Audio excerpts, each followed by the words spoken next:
I never thought I'd be that guy, the one who gets cheated on, the one who finds out that his wife is sleeping with someone else. But here I am, writing this down, hoping it might help someone else or maybe just serve as a cathartic release for me.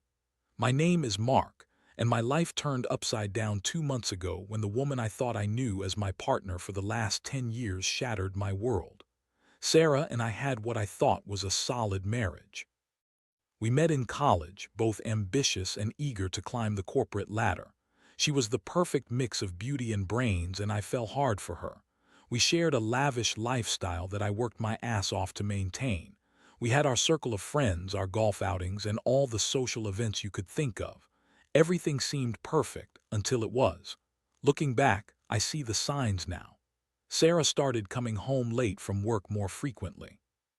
At first, I shrugged it off as her wanting to impress her boss. She was ambitious, always striving for that next promotion, and I admired her for it.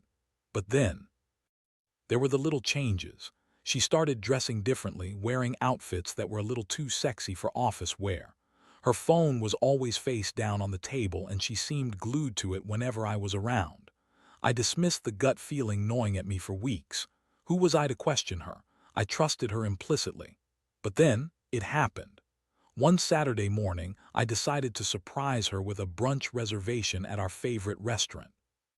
I had just finished my round of golf with my buddies, and I felt like treating her. As I drove home, a text message popped up on my phone from Tim, my golf partner and supposed friend. "Can't believe you didn't tell me about Sarah. You really should have seen the look on her face when I told her I saw you at the club yesterday." That's when the pieces started to fall into place. Sarah had told me she was busy that day, working on a project at the office. But here was Tim, casually dropping hints that he had seen her.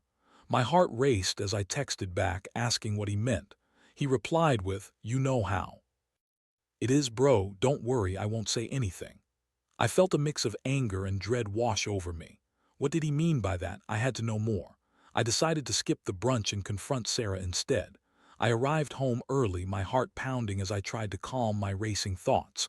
I found her in our bedroom, her phone in her hand, panic flashing across her face when she saw me.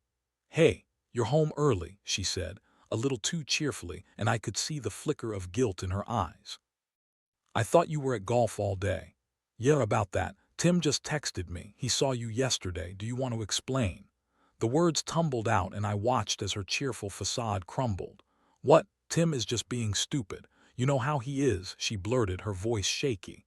But I could see the panic in her eyes, the way she fidgeted with the hem of her shirt. She was lying, and I could feel the anger boiling inside me. I confronted her, laying out all my suspicions, the late nights, the suspicious phone behavior. She attempted to play it off, insisting it was all innocent, but the more she spoke, the more I knew the truth. It was like watching her spin a web of lies, and I was caught right in the middle. I wanted to believe her, but the words "I love you" felt hollow in the air. I felt betrayed, humiliated, and angry all at once. I struggled to hold in my emotions, but when she finally broke down and admitted she had been seeing someone, it was like a punch to the gut. It wasn't just anyone. It was Tim. My friend, my golfing partner, who I had trusted to be in my corner. My mind raced as her words sank in, and I felt the world around me spin out of control. I couldn't breathe, couldn't think straight. The emotional impact hit me like a freight train. I went through a whirlwind of feelings, shock, anger, betrayal, and ultimately sadness as I processed what was happening. I never thought this would happen to me, and the pain of betrayal cut deeper than I could have ever anticipated.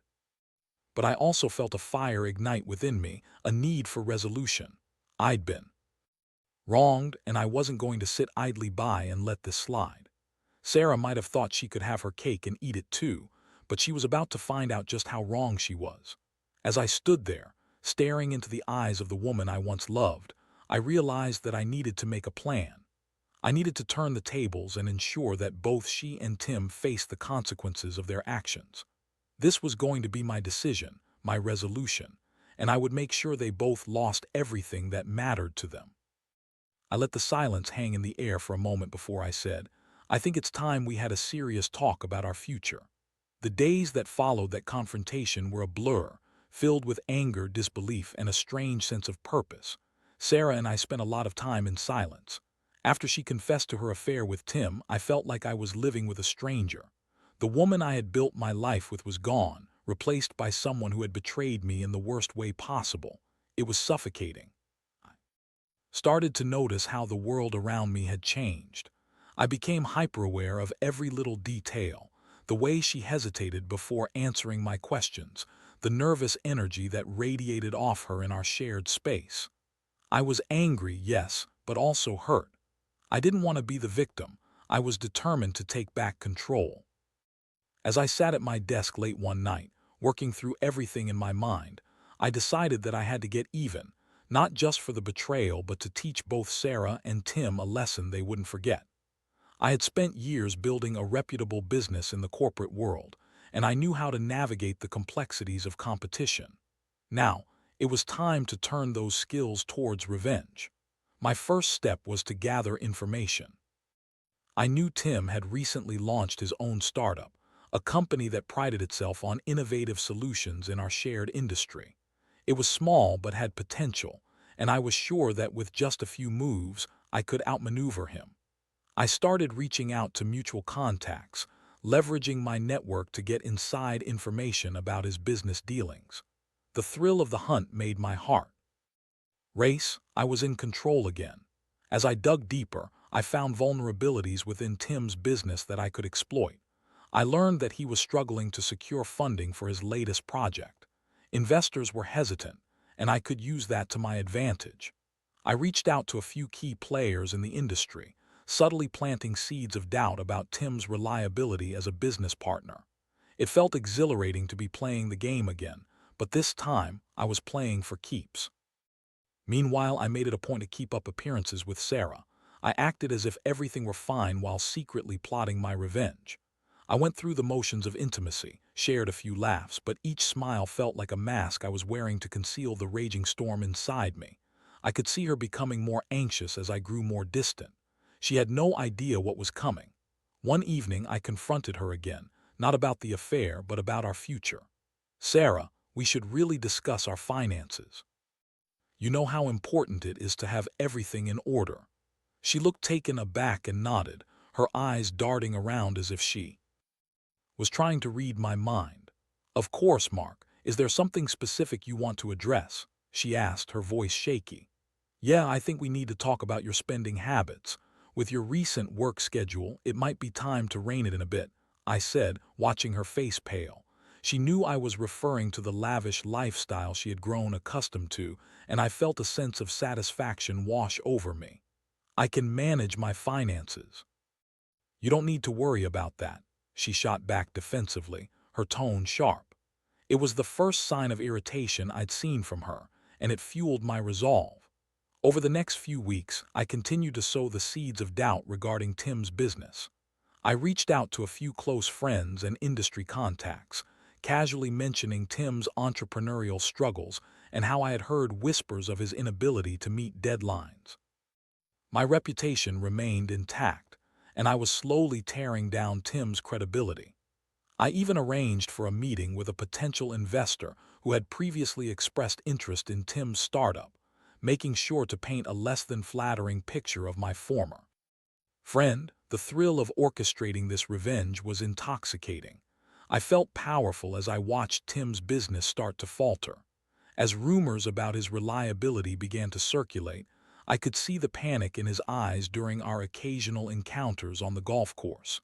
He didn't know who was behind it, but I could see the little cracks forming in his facade. But then came a turning point. One afternoon, Sarah walked in on me while I was on a call with one of my contacts, discussing the latest developments regarding Tim's company. The look on her face was one of disbelief and suspicion. "Who are you talking to?" she demanded, her voice sharp and accusing. I quickly ended the call, feigning innocence. "Just some business matters. Why do you ask?" She crossed her arms and glared at me. "You've been acting different, Mark. I see what you're doing. Are you seriously plotting against him?" I shrugged, letting a smirk form on my face. "He made his choices, Sarah. Maybe he should have thought about the consequences." Her eyes widened, realization washing over her. "You can't be serious. This isn't just business. This is revenge and..." It's not who you are. I could feel the anger boiling inside me again as I replied, "What do you think you did to me? I'm just returning the favor. If you can betray me, then why can't I do the same?" Her face fell, and she stared at me as if I had become a stranger. I was done pretending to care. She had made her choices, and now she would witness the fallout. Little did I know, this would be just the beginning of a series of events that would shake the very foundation of our lives. I was ready to take everything from both of them, and I was just getting started. As the days passed, I could feel the tension building between Sarah and me like a pressure cooker about to explode. I had taken the plunge into revenge, and with each calculated move, I sensed her growing anxiety. It was a twisted game we were playing, and I was determined to be the victor. My heart felt heavy, but the thrill of executing my plan kept me focused. The more I worked on undermining Tim's business, the more I realized just how fragile his position was. I continued networking, casually dropping hints about his unreliability and painting him as a risky investment. I had learned from a mutual friend that Tim was desperately seeking a breakthrough deal to keep his company afloat. This was my chance to push him further into the abyss. I reached out to a business associate, someone I knew who was in a position to help Tim with funding. I crafted an elaborate story about Tim's struggles, highlighting his recent failures and speculating about his potential to deliver on future projects. To my surprise, this associate took the bait and agreed to investigate further. I watched from the sidelines, feeling a sense of satisfaction as the wheels began to turn. Meanwhile, Sarah's behavior became increasingly erratic. She was torn between the guilt of what she had done, the fear of losing her social standing, and the reality of our situation. One night while watching TV together, I noticed her glancing at her phone more than usual. It was like she was waiting for a message, and I couldn't help but feel a rush of anger. "Who are you waiting for, Sarah? Is Tim texting you to check in?" I shot at her, my voice dripping with contempt. "Stop it, Mark, you're being ridiculous." She snapped back defensively, but I could see the fear in her eyes. I had touched a nerve, and it felt good. The truth was, I was enjoying the game we were playing. She was trying to maintain her poise, but I could see the facade cracking. I knew she was aware of my actions. The tension between us was palpable. It was a dance of deceit, and I was leading. But the real turning point came when I decided to escalate my plan. I needed more than just rumors. I wanted to ensure that Tim's business would fall apart, and that meant hitting him where it hurt the most. I reached out to a legal contact who specialized in corporate investigations. I wanted to dig into Tim's business practices, looking for any potential violations that could be used against him. After a few days, I received a call from my contact, who informed me that Tim had recently participated in a partnership that had raised some eyebrows. There were whispers of questionable financial practices, and if I acted fast, I could expose him. It was the perfect ammunition for my revenge. I set the wheels in motion. I anonymously reported Tim's business practices to the appropriate financial oversight agency, knowing it would send shockwaves through his company. The thrill of it made my heart race. I was about to unleash something monumental, and I couldn't wait to see the fallout. But as I was reveling in my plans, Sarah's behavior became more erratic. One evening, after a particularly tense dinner, she confronted me again. "You need to stop this, Mark. This isn't you. You're ruining your friendship with Tim over a mistake I made." "Tim isn't my friend, Sarah. He's the man who took everything from me. You two thought you could live happily ever after while I was left in the dust. No more of this innocent mistake nonsense. What you did was calculated." I shot back, my voice rising. The tension bubbled over, and we ended up in a heated argument that ended with her storming out of the room. I felt the walls closing in as I reflected on my own feelings. I knew I was changing, morphing into someone I barely recognized. Revenge can twist a person, warp their morals, and I was starting to feel the weight of it, but I had come too far to turn back now. Tim deserved this. He deserved every ounce of misery I was about to unleash upon him. I steeled myself and refocused on my plan, eager to see how it would all play out. The next week, as I waited for the fallout from the anonymous tip, I could see Sarah becoming increasingly anxious and paranoid. She was glued to her phone, checking messages constantly, and I knew she was worried about how all of this was affecting her social standing. The lavish lifestyle we had built together was at stake, and I took pleasure in knowing that her fears were rooted in guilt. On a Friday afternoon, I received a call from my contact at the agency, and the news was even better than I had hoped. They were launching an investigation into Tim's business practices based on the tip I provided. I felt a surge of triumph as I imagined him scrambling to save his company, the weight of the world crashing down on him. That evening, Sarah came home late, her face pale and anxious. "Have you heard from Tim?" she asked, her voice trembling. "No, why would I?" I replied, trying to contain my smirk. She looked away, clearly torn. "Something's not right. I just have this feeling that all of this is going to blow up in our faces." I feigned concern, leaning into her fear. "You really think so? Maybe it's just nerves kicking in. After all, you've made a huge mistake. Now it's time to face the consequences." I could see her biting her lips, the guilt gnawing at her, and I wasn't about to let up. I was relishing the power I had over her, over Tim, and I felt invigorated by it. That night, as we lay in bed in silence, I could almost hear the proverbial ticking clock. I was on the verge of destroying Tim's life, and I knew that Sarah was just as much a part of this as he was. She was going to feel the strain of my revenge, and I couldn't wait to see how it would all unfold. Little did I know, the storm I had created was about to catch up with me, and the consequences were going to be more significant than I ever anticipated. The days turned into a blur of anxiety and anticipation as the investigation into Tim's business began to unfold. I could feel the tension hanging in the air like a thick fog. Every morning, I would check my phone, half expecting an update on Tim's downfall. Each time I heard a news alert, my heart raced, eager to see Tim's name splashed across the headlines for all the wrong reasons. It felt like I was orchestrating a symphony of chaos, and I was the conductor. Meanwhile, Sarah's behavior became increasingly erratic. She would pace around the house, chewing her nails, and her once confident demeanor had all but vanished. I could feel the guilt weighing down on her like a lead blanket. She was scared, not only of losing her lifestyle but also of the repercussions of her actions.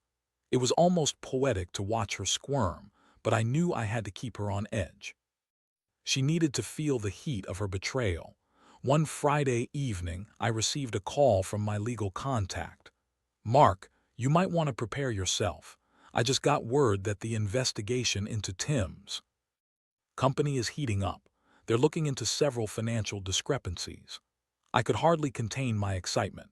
The pieces were falling into place and my plans were coming to fruition. "Do you think he'll go down for this?" I asked, my voice barely concealing the glee I felt. "It's hard to say, but they've got enough to warrant serious scrutiny. Just keep your distance and let this play out," he advised, and I nodded, knowing that I was already too deep into this web of revenge. That night I confronted Sarah again, this time more strategically. "So any word from Tim? I imagine he's feeling the pressure. It must be tough for you both." She shot me a glare, her eyes narrowing. "Mark, can you stop enjoying this? It's not fun for me. I've already said I'm sorry. Do you really think dragging him through the mud is going to solve anything?" I leaned back, crossing my arms. "It's not about solving anything, Sarah. It's about consequences. You wanted to play with fire, and now you're going to get burned." Her expression shifted from defiance to fear. "What if he finds out you're behind this? You think he won't retaliate?" I laughed, the sound bitter. "Let him try. He's the one in trouble now. I just have to sit back and watch the show."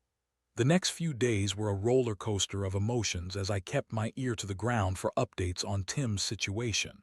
I was in a euphoric state, relishing each detail that came to light.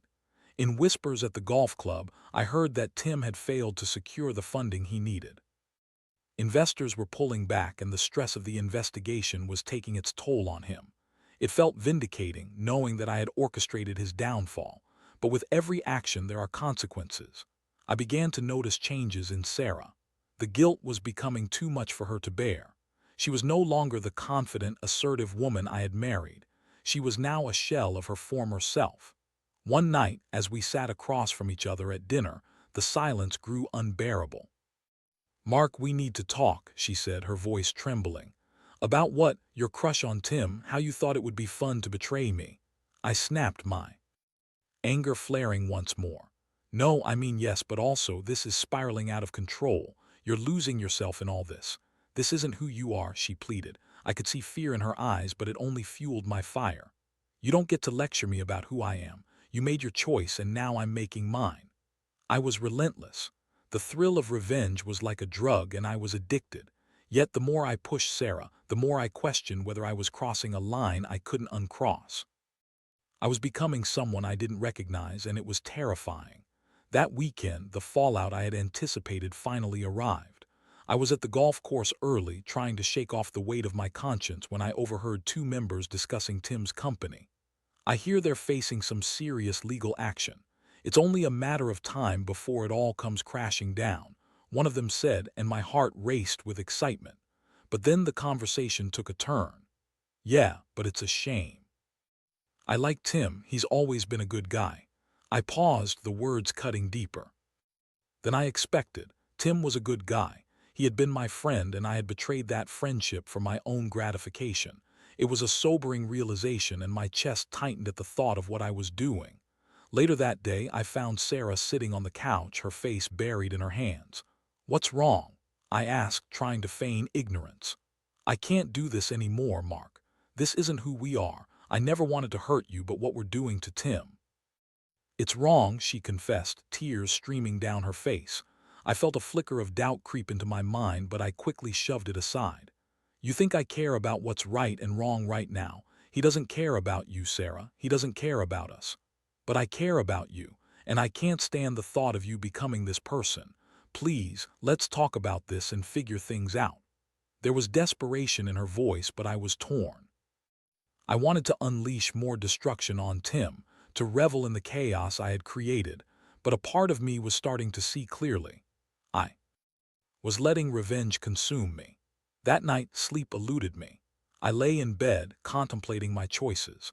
I had become a puppet of my own wrath, dancing on strings I had pulled tight.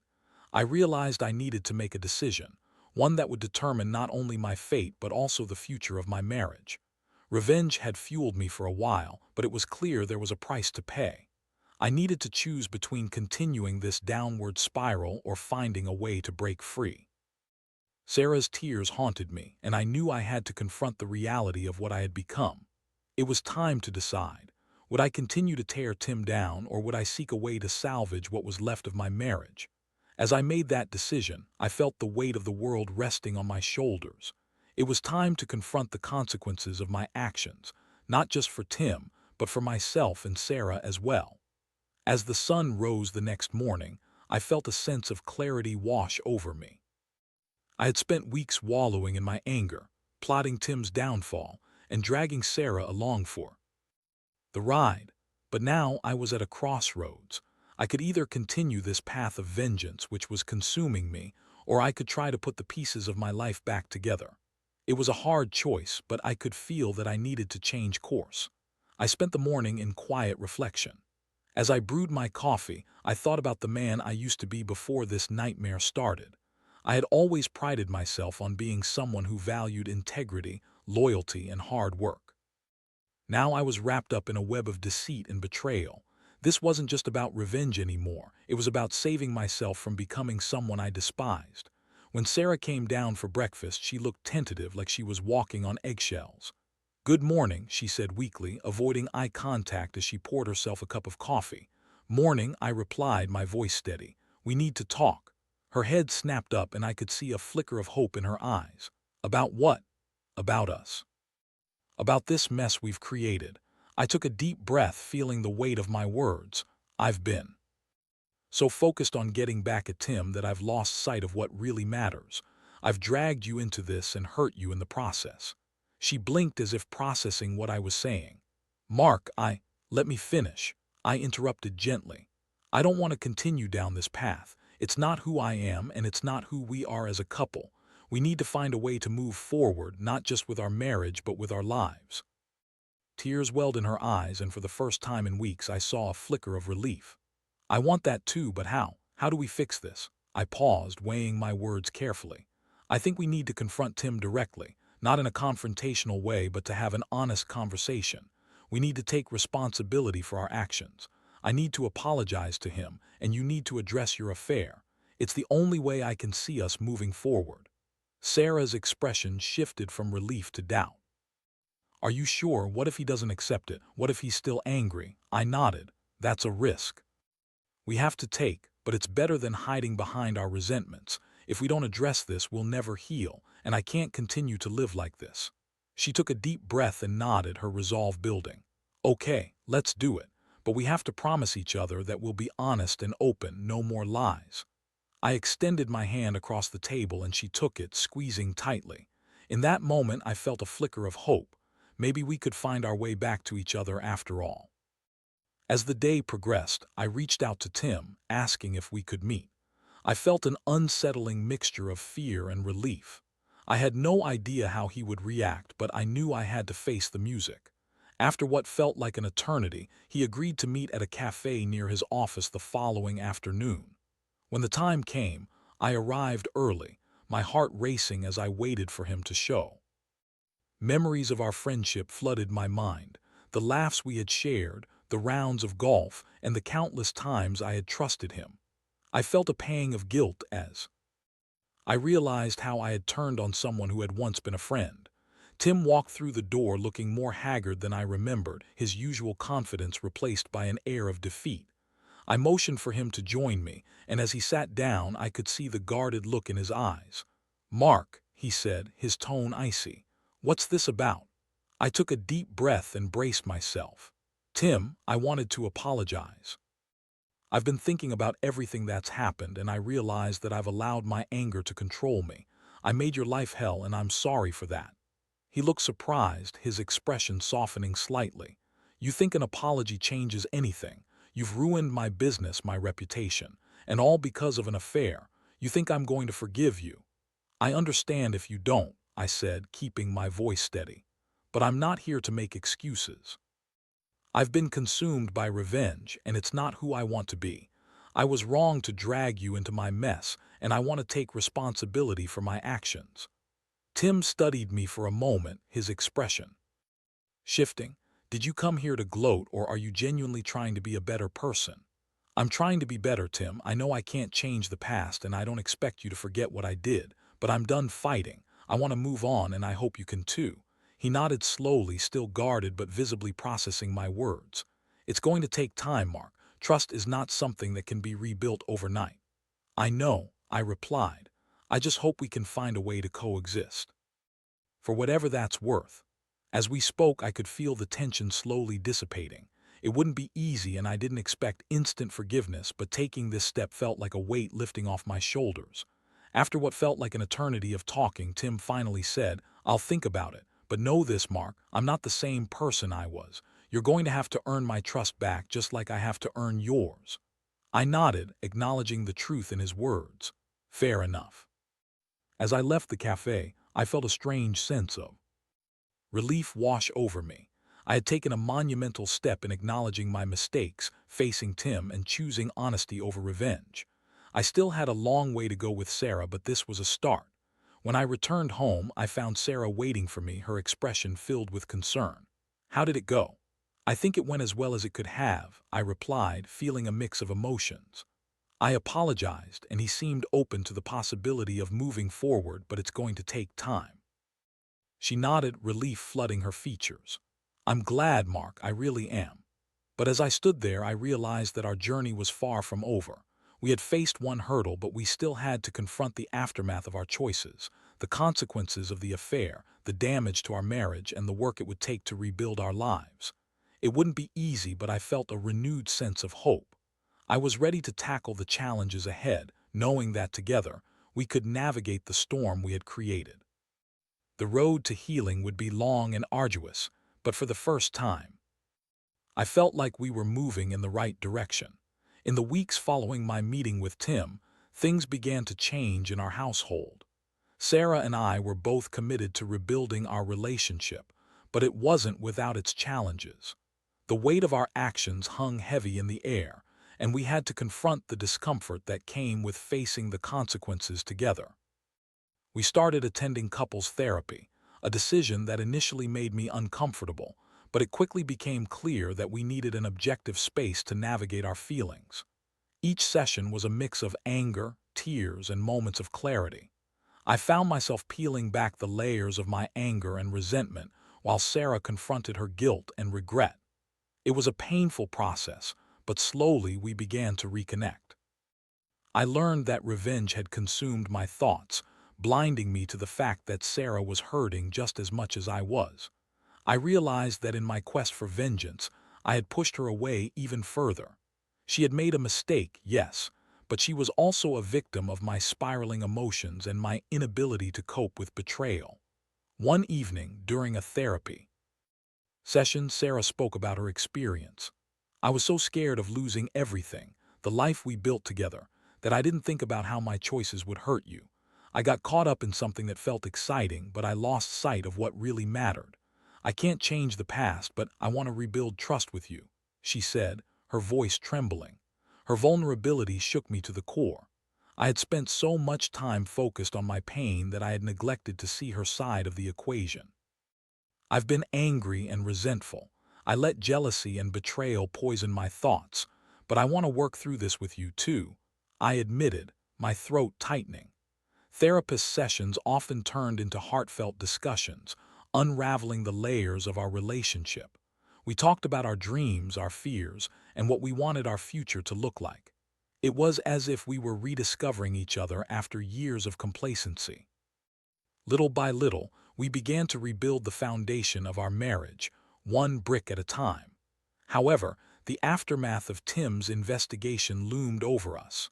I knew that while I had taken responsibility and shown remorse, the consequences of our actions would ripple through our lives.